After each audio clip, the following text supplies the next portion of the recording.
মাত্র 10 দিনের মাথায় নন্দীগ্রামে নিহত তৃণমূল কর্মী বিষ্ণুপদ মণ্ডলের স্ত্রী ও তার ভাই আহত গুরুপদ মণ্ডলকে চাকরি দিল রাজ্য সরকার। নিয়োগ ঘিরে দিরাচিতার অভিযোগ বিজেপির।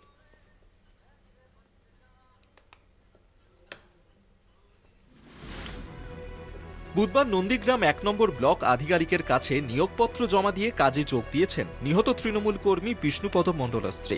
সরকারি কাজে যোগ দিয়েছেন বিষ্ণুপদ মণ্ডলের আহত ভাই গুরুপদ মণ্ডল। সরকারি চাকরিতে যোগ দেওয়ার খবর প্রকাশ্যে আসতেই সুর চড়ালো বিজেপি।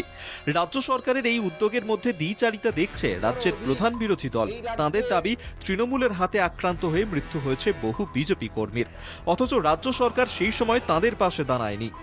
একইভাবে ভারতীয় জনতা পার্টির 200 অধিক এই রাজ্যে বিভিন্ন প্রান্তে বিজেপি কর্মী কার্যকর্তারা খুন হয়েছে এই কয়েক বছরের শাসনে। মমতা ব্যানার্জির তাদের পাশেও দাঁড়ানো উচিত, তাদের পরিবারের পাশেও এই সহানুভূতিশীল একই বার্তা পৌঁছানো উচিত। কিন্তু রাজনৈতিক খোঁজার জন্য নন্দীগ্রামের মাটিতে এসে আপনি রাজনীতি করবেন, এটা হতে পারে না, এটা দ্বিচারিতা। রাজ্য সরকারের নিরপেক্ষ ভূমিকা নিয়ে যখন প্রশ্ন তুলছে বিজেপি, তখন রাজ্যের শাসক দলের এক তৃণমূল নেতার দাবি, মমতা বন্দ্যোপাধ্যায়ের সরকার অত্যন্ত মানবিক, সাধারণ মানুষের পাশে তিনি রয়েছেন, ভবিষ্যতেও থাকবেন।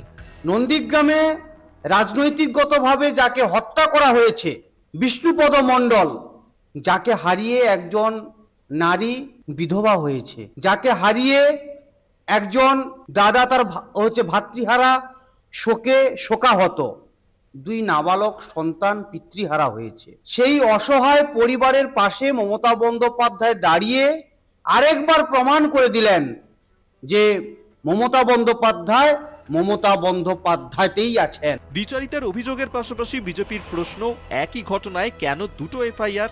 সিবিআই তদন্ত চাইছে পদ্মশিবের। অন্যদিকে নিহতদের পরিবার জানাচ্ছে সিবিআই নয়, বরং মুখ্যমন্ত্রী মমতা বন্দ্যোপাধ্যায়ের সরকারের প্রতি ভরসা রয়েছে তাঁদের। হ্যাঁ, দিদি আমাকে কাজ দিয়েছে মুখ্যমন্ত্রী, দিদিকে ধন্যবাদ।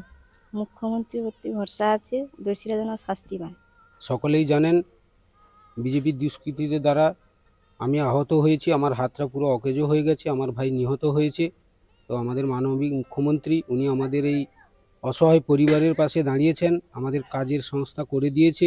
তার জন্য আমার পরিবারের তরফ থেকে মুখ্যমন্ত্রীকে অসংখ্য ধন্যবাদ। সম্প্রতি Tamluk cooperative agriculture rural development ব্যাংকে ভোটে জয়ী হয় তৃণমূল।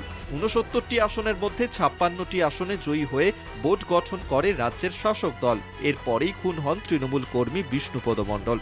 অভিযোগ, নন্দীগ্রাম 1 নম্বর ব্লকের 7 নম্বর জলপাই গ্রামে বিজেপি কর্মীদের সশস্ত্র বাহিনী চড়াও হয় তাঁর বাড়িতে।